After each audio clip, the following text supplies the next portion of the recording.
Hey there sexy PlayStation gamers, and welcome to Pure PlayStation's review of Maid of Sker. Like many of its monsters, survival horror is a genre that can't be killed. It keeps you on the edge of your seat with surprising jump scares and thick tension that makes your palms sweat.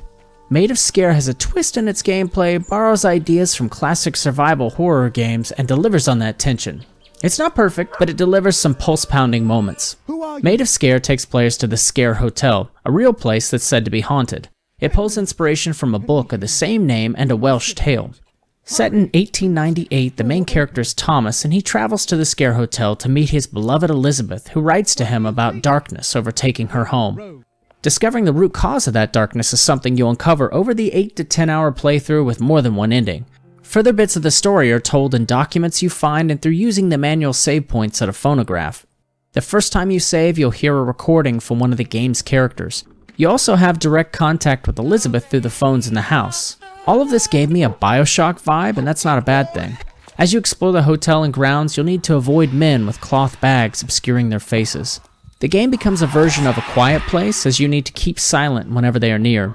Any sound will bring them to where you are, and it's usually game over as they beat you to death, unless you utilize a limited sound device to give you a chance to escape.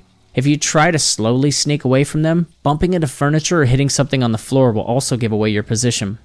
There are times when all you can do is stand still and cover your mouth to keep from breathing. The screen will gradually darken and block your view. Eventually, Thomas exhales all at once, and his vision is restored.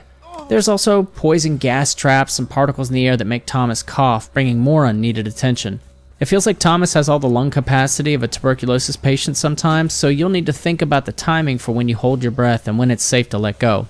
The game will take you across different environments such as caves and woods, as well as multiple floors of the hotel. There are keys to find and some light puzzles scattered throughout the game, and they were generally good. Between puzzles and the environment, it's a nice variety, and exploring feels great. Whether I'm trying to sneak by someone or the anticipation of opening a new door and not knowing what's behind it, Maid of Sker keeps the tension high for most of the game. The 3D sound mechanic is normally successful, but there were instances where the AI seemed inconsistent. At times I could be roughly 10 feet away and I'd be fine. Other times I'd be standing still, hands over my mouth, and an enemy would run right to me.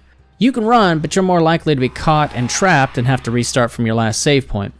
There are a couple of times when it seems like the logic is intentionally completely discarded to force you to run as part of the story, but you won't know that ahead of time. Hopefully you saved recently. The general sound in the game is fine too. A nice touch is that the enemy's footfalls change depending on the material under their feet. The music is sparse with environmental sounds and works well to keep you guessing while adding some edge to even the quieter areas. The voice acting is good, but the stars of the sound are the Welsh tunes in the game. Sung by Tia Calmaru, the arrangements are hauntingly beautiful. Without spoiling anything, I can say they are perfectly used, and there are times when I would stop just to listen to them. Here's a taste of what I mean.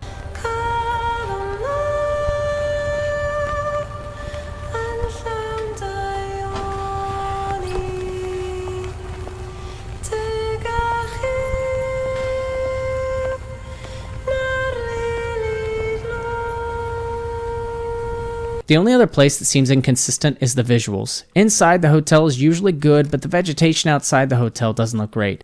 Inside, there's ghosting when you open some of the doors, and some areas appear blurry and grainy. When I moved my view quickly to the left or right, there's an odd vertical blur line on both sides. Some of the textures are better than others, but the visuals usually enhance and never interfere with the gameplay. Maid of Sker mostly delivers on the promise of good survival horror. It falters a little in the visuals and the AI can frustrate you at times, but it delivers a fun story and plenty of moments when the character on screen wasn't the only one holding his breath. For more news, reviews, and original content, connect with us on Facebook, Twitter, and on PurePlayStation.com by clicking on the links in the info box. As always, please remember to subscribe so we can bring you more content like this, or even better. But no promises.